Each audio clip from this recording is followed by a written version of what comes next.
Alright, so how you all doing, boys? Hope you're doing well. Now today we have yet another Margaret team. Now, I'm actually going to try and break up the PvP showcases from actually doing Margaret teams. Do have, two other teams, in mind that aren't using her, but here we go, the Mono Blue. Now, it's not actually very often, but I think I've only used Mono Blue one other time on this channel, and main reason I don't use it as much is because I never really had this Gil Thunder built out, but having level 9 now, max super awaken, and of course we do have the Gil Thunder gear now. Unfortunately, still lacking in the costume department a bit. I will, get to those shortly. I just, spent all my cosmetic upgrades on the Margaret costumes, but I'm really just waiting for the Halloween to come back because I'm a huge fan of Gil Thunder's Halloween skin. He gets like a witch doctor skin with like the crow mask.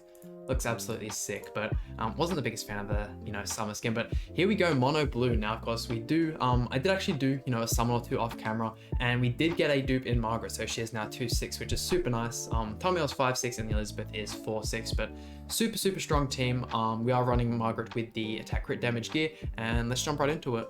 Here we go, and let's see it. Our first team is an Escanor team. A little bit of a long loading time in this one, so it did look to be a real player, but let's see it now. One thing I want to say about, using Margaret is using Margaret with Gotha is just a whole nother, it's just a completely different game. The amount more, she just gets so much stronger with having Gotha, and I just feel like, starting when not using Gotha, not having that extra card to just throw out, it gives you really weird starting turns like this, but I think we're going to stun the Elizabeth just to start us off.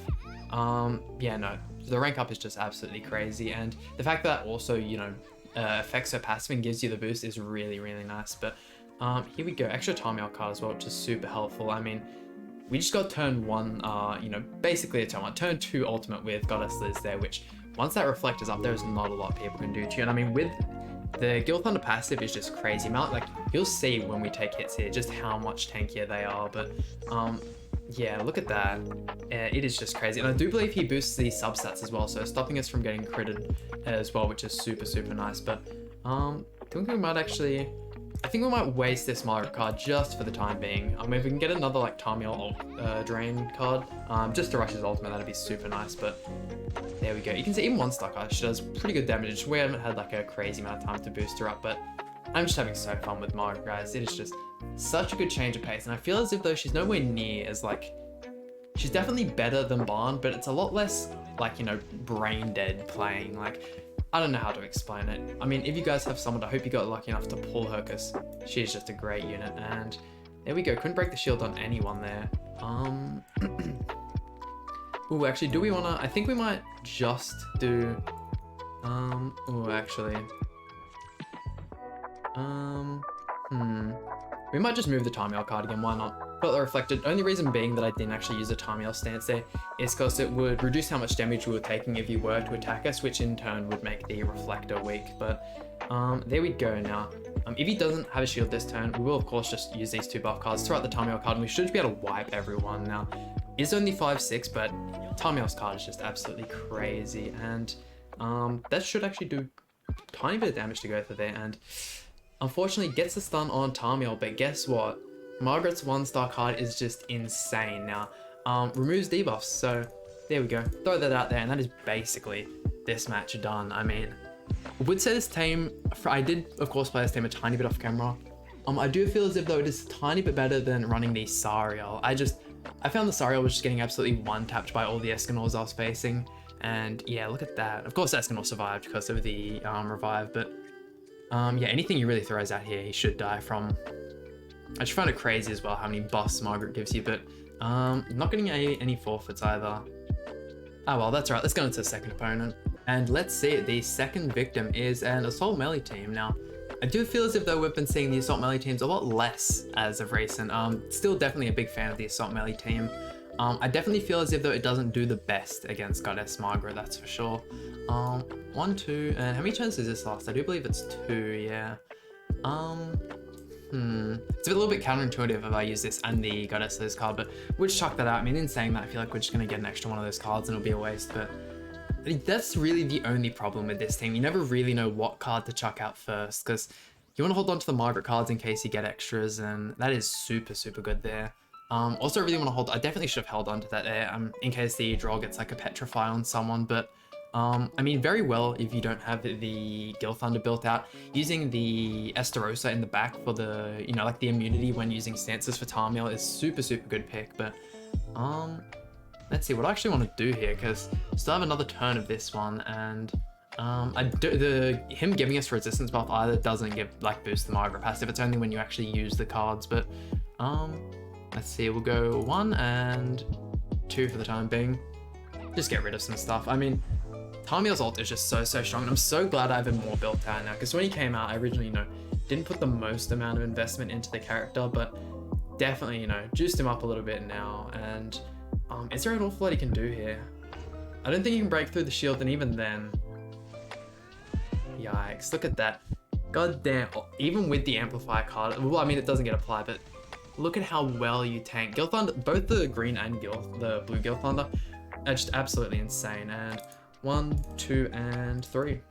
And that should just about do it. I don't think there's an awful lot he can do here. Both of them are absolutely insane. Ever since day 1 on Global and JP, the Gil Thunder's always been a super prevalent unit, especially in the back, along with the blue Deanne counter melee teams. He was just absolutely insane and still used to this day. I do believe he was actually one of the first units to get UR gear as well, which is probably going to lead on to next, matches topic. But can we get a forfeit? That's alright. We should actually be able to kill him. Oh, look at that. Patiencing as well because of the Tarmiel there. Yeah, look. We'll throw this out, and that should just about kill. The amount of extra damage you get as well, as you'll see here, is absolutely insane. But there we go. Also, this Margaret victory screen is just too good.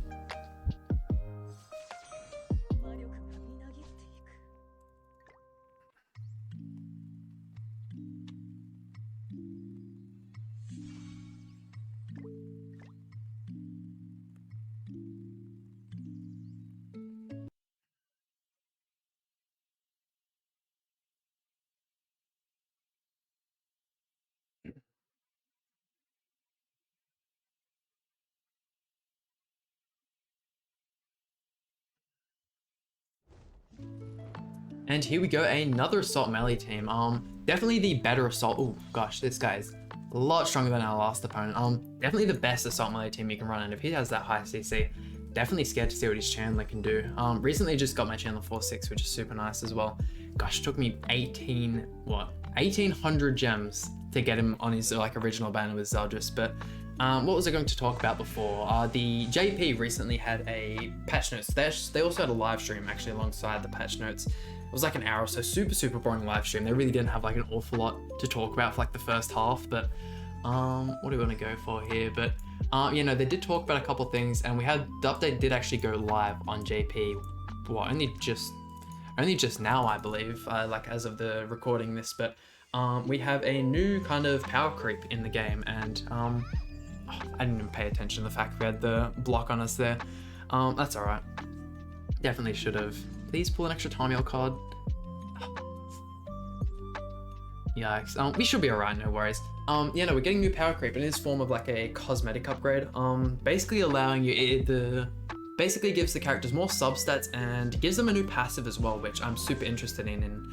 And the reason I brought this up alongside the UR gear is they're also releasing this in bundles. If you played when UR gear originally got released, they every update or every week or so they gave us an extra 3 characters with UR gear, and basically shifted the meta for just the the upcoming weeks. But I think I might actually. No, I definitely want to go for Tarmiel here. That's a much smarter option. Having the AoE there with the amount of buffs we used, should be able to kill. But they're releasing in bundles, and I believe this first week we're getting 8 characters. Purgatory Barn and Twiggo being included in that. So definitely could see the Barn meta come back. But Barn's passive is he gets an extra 15% maximum HP. And if you guys don't know, how Barn's ultimate works in particular, he does. The percentage is, based on the actual ult level you have, so it does, increase and whatnot, but does a percentage of his HP in damage, so that is extremely good for Barn. I mean, if you have Barn 6-6 and you have that Rupture effect, he's basically one-tapping everyone anyways. The fact that Elizabeth survived there is absolutely insane. Definitely should have used that Extort card first. I'm thinking here we might actually just be able to use the buff card, that way we get the extra damage for the Tarmiel 2 and 3. We might actually end up winning this one as well, but Yeah, no, super keen for that to come out, and you can actually see them on the characters. You can of course disable them as well if you don't like it, but ooh. How did his melee survive that? He has no buffs either, but did something happen there that he got revived, or? No, it couldn't have. I haven't a clue what just went on there, but we have a shield, so we should be fine. He doesn't have like a crazy amount of buffs or anything. But you know, super keen to see that drop. I mean, the gauntlets for Ban just look absolutely sick, and I do believe we should be getting, like, because obviously it's for cosmetics, and you know, if you have your weapon, you have your body piece, and you have your headpiece, we should see, you know, extra things come out in future. But as long as we survive this assault melee ultimate here, we should be just about fine. Yikes. I mean, with Margaret surviving, we can of course throw the ultimate into assault melee and kill him and then just get onto the Zeldris, but another win, which is rather nice. We'll throw off the Margaret ult, see how much we hit, and we'll get on to the next match.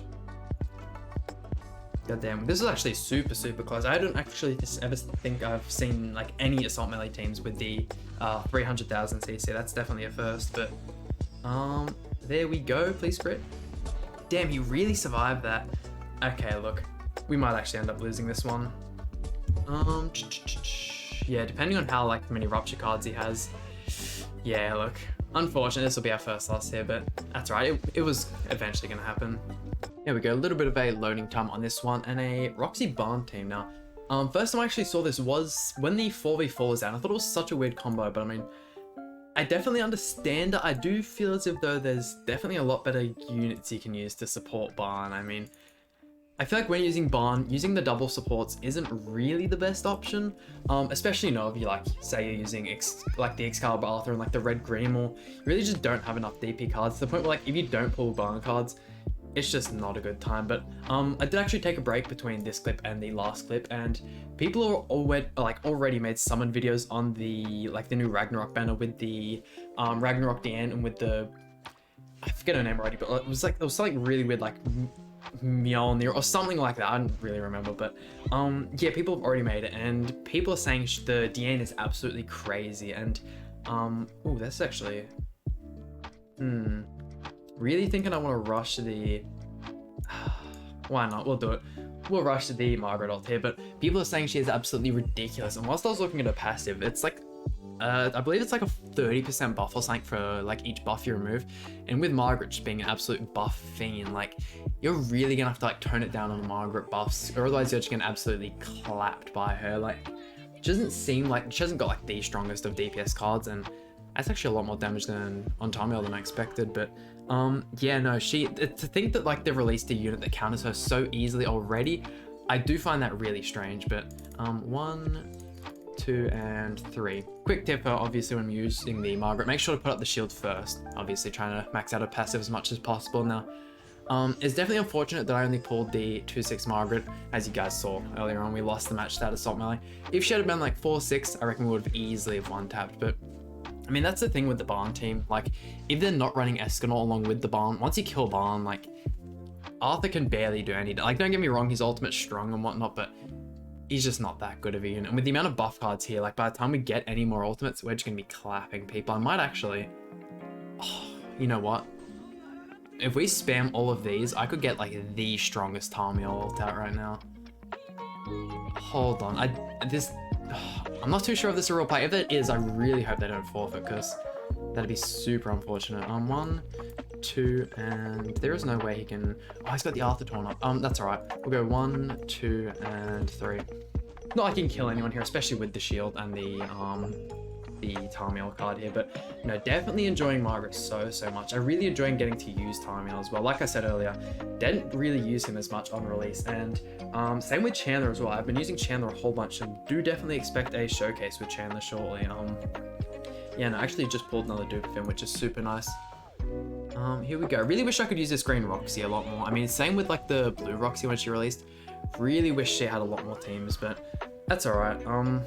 Here we go. I mean, the Margaret passive is definitely like maxed out by now, but we'll throw these two off, and we could have definitely hit like so much hard if we had that level 3 Margaret buff. Only thing wrong with not using Gotha, but let's see it. What are we thinking? He does have 2 red units, so I reckon over 1 million here. There we go, 1 million on the dot. Look at that. Tamil's ultimate is just an absolute nuke. here we go, and our final victim to the mono blue team, and we are versing another Margaret team, and we do have some sweet. We haven't really seen like too many like obviously besides the assault melee team we versed, we haven't seen too many like insanely strong players. Whilst I did use this team a tiny bit off camera. I did face some like absolutely crazy strong players, but that's alright. Gonna absolutely flog these players though. Yeah, no, what was that? The Tamiya ult, the most crazy thing about it is despite, you know, just the absolute insane amount of damage he puts out, he also heals everyone for like a solid % of that ultimate as well. Like, if anyone's like even is alive, they're instantly getting back to full like HP. There's no way around it. But only thing I would say is bad about Tamiya is the fact that he hasn't got any cool costumes. That's really the only negative thing I can say about him. And 1, 2, and is there really anything he can... I don't think there's anything you can do to stop this Tamiya ult here. Ideally, if we could get like a merger on like a Margaret Breath of Bless card, that would have been nice, but let's see. Do we... I mean, he doesn't have like an awful lot of... I think we might go 1, 2, and then use the ultimate. Completely forgot he has the ult range there. We can rush... Yeah, we can rush the Margaret ultimate and the Tamiya in the one turn. I reckon that's the play here. I mean, definitely the team I really thought the Sariel Tamiya team, like with the 2 of them in the front, was going to be a lot better than it did. Maybe, cause like maybe if I was using the Death PS, because it is kind of just like a full DPS team, it would have gone a bit, but I was using like the Summer Ellie Hawk in the back, and yes, her like passive is really good, but I really just didn't like, we only came up against one Barn team, and the match was over like that, so really didn't get to fully feel her passive out, but you for real, man. Really hitting me with that. That's alright. As long as he doesn't have Esterosa in the back here, we should be fine. There we go. We'll go 1, 2, and what? We'll do the ult drain just in case. Yeah, because that's still... Yeah, okay, sweet. That still sounds... I was really like contradicting myself there whether or not that actually worked, but there we go. Almost killed Gotha as well. God damn, this team is just... And like there is like a huge debate on like you know, which Margaret is better, HP defense, attack crit. It's really like when you're actually using it, especially in that Gotha and Drill team, you really it just doesn't matter. Like as long as you have a cosmetics maxed out and like you have good rolls on it, it doesn't matter. It's to the point where like I'd say just use the HP defense for like the extra CC you get. But there we go. 1, 2, and 3 should just about do it for us. I mean, definitely happy with how this video went. Absolutely stomped everyone, and this isn't something I usually do, but I'd like to try and push for top 100 like this season or next season. Would really like to get some of, you know, those more like exclusive trophy characters, but let's see this. It's a little shame he's green. Why not? We'll end the video on a Margaret ultimate. Get that fat victory screen. But yeah, no. Only thing with, you know, JP not being caught up to, like Global not being caught up to JP is we can't, like, you know, showcase units on release. That's the biggest thing. And I feel like once, you know, Global starts to catch up, it'll be just so hype. But there we go. What do we reckon damage wise? Oh, only 120. Yikes. That's embarrassing. Let's just wrap up the video. There we go, and that just about does it for today's showcase. I mean, you guys definitely didn't see the amount of damage we just did there. That was just a tiny bit embarrassing, but would 100% recommend this team. It is so fun, but like I was saying before, I'd love to be able to showcase the DM, but never really had it. Well, I did have a JP account, I just stopped playing the second Global came out. But anyways, hope you guys enjoyed today's video. Please hit that like button, subscribe. Really means a lot to me, and I'll see you guys for some more Grand Cross content.